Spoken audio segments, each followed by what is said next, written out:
جس شخص کو اتنا بڑا رتبہ حاصل ہے کہ جس کی خواہش پہ قرآن کریم کی تقریباً 22 مقامات پر 50 آیتوں کا نزول ہے، امیر المؤمنین خلیفۃ المسلمین جانشین ابو بکر مکین خنبد خضرا حضرت عمر فاروق رضی اللہ عنہ کو موافقت بالقرآن حاصل ہے کہ جو کہتے تھے قرآن میں آیت بن کے اتر آتی تھی، جسے جنت کی خوشخبری اللہ کے رسول نے یوں دی، فرمایا عمر میں نے جنت میں تیرا گھر دیکھا ہے لیکن تیرے گھر کے اندر نہیں گیا، تیری دلہن ایک حور وہاں بیٹھی تھی، میں نے سوچا اگر تیرے گھر میں چلا جاؤں تو کہیں تو غیرت تک کر لے کہ یا رسول اللہ انا اغار علیک، یہ ہو سکتا ہے کہ میں آپ پہ کوئی غیرت کرتا، لیکن عمر فاروق کی دلداری اللہ کے رسول نے یوں کی۔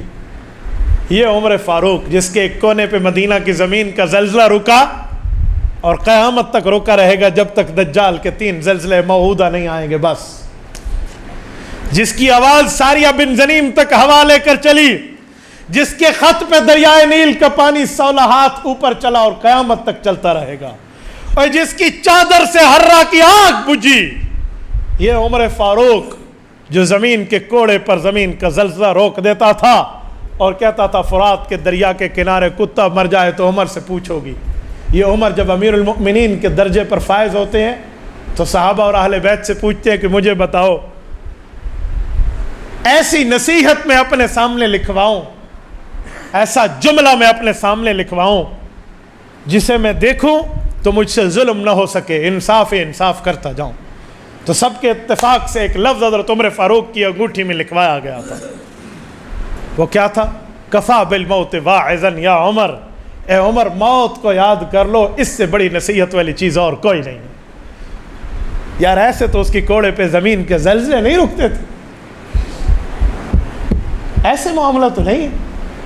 ایسے تو اسے گنبد خضرا میں جگہ نہیں ملی اور دنیا میں جنت ہوگی، ہر بندے کے لیے، نیک بندے کے لیے قبر جنت کا باغ ہوگی، میں مانتا ہوں، لیکن عمر فاروق تو جو جگہ ہے جس کو جنت اللہ کے رسول نے کہا ہے، اس گنبد خضرا کا مکین ہے۔ حیا دیکھیں حضرت عمر کا زندگی اور موت میں، جب زخمی ہوئے نا تو حضرت عبداللہ بن عمر اپنے بیٹے کو کہا کہ اماں جان عائشہ رضی اللہ عنہ کے پاس جاؤ، اور انہیں کہو کہ عمر کہتے ہیں میری قبر روضے میں بنے، آپ کا کمرہ ہے، یہاں آپ کے والد حضرت ابو بکر اور آپ کے خامد حضرت رسول اللہ صلی اللہ علیہ وسلم دفن ہے، مجھے اجازت دیتی ہیں؟ تو حضرت عبداللہ بن عمر گئے اور اماں عائشہ نے فرمایا جگہ تو میں نے اپنے لیے رکھی تھی، لیکن عمر تو ایسا ہے کہ تجھے میں خود پہ ترجیح دے کر جگہ دے رہی ہوں۔ حضرت عمر کے پاس آ کر بیٹا کہتا ہے، اور بیٹے کو حضرت عمر فرماتے ہیں اچھا ٹھیک ہے اجازت مل گئی، ہو سکتا ہے میری زندگی کا حیا کیا ہو کہ دنیا میں جب تک میری سانس چل رہی ہے، جب میں دنیا سے چلا جاؤں ایک بار پھر کنفرمیشن کر لینا کہ واقعی آپ اپنے فیصلے پر قائم ہیں، اگر قائم ہوں تو میری قبر روضے میں بنانا ورنہ جنت البقیع لے جانا۔ دیکھیں حیا، دیکھیں وفات کے بعد، شہادت کے بعد بیٹا پھر گیا تو اماں نے کہا جو کہہ دیا سو کہہ دیا، قبر یہیں بنے گی۔ اور ایک جملہ کہتا ہوں سنو، دل گردہ چاہیے اس بات کو ہضم کرنے کے لیے، خدا کی قسم دل چاہیے اس بات کو سمجھنے کے لیے کہ حضرت عمر رضی اللہ تعالیٰ عنہ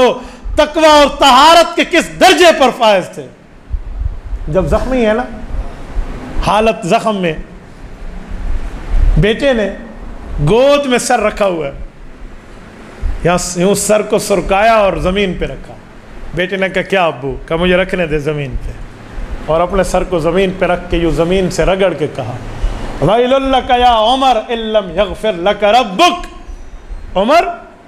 رب نے معاف نہ کیا تو نہیں بخشا جائے گا، تو نہیں بخشا جائے گا۔ یہ عمر فاروق رضی اللہ عنہ کہہ رہے ہیں جس کو جنت کی ٹکٹ رب دے رہا ہے اور خوشخبری رسول اللہ دے رہے ہیں۔ ہم کس باغ کی مولی، ہم کس کھیت کے لوگ ہیں، ہم کیسے اپنی بخشش اور مغفرت کے دعوے کرتے پھریں؟ بس آخرت سامنے رکھیں، قیامت سامنے رکھیں، قبر سامنے رکھیں، موت سامنے رکھیں، پھر آپ کام کریں، اللہ آپ سے راضی رہے گا، اللہ آپ سے خوش رہے گا، وہ دنیا ہو یا وہ آخرت ہو، وہ دنیا ہو یا وہ آخرت ہو، کوئی سا کام ہو، اللہ کا خوف سامنے ہو۔ دنیا کچھ کہتی رہے آپ کو کوئی پرواہ نہیں، اللہ آپ سے راضی رہے، اللہ راضی رہے۔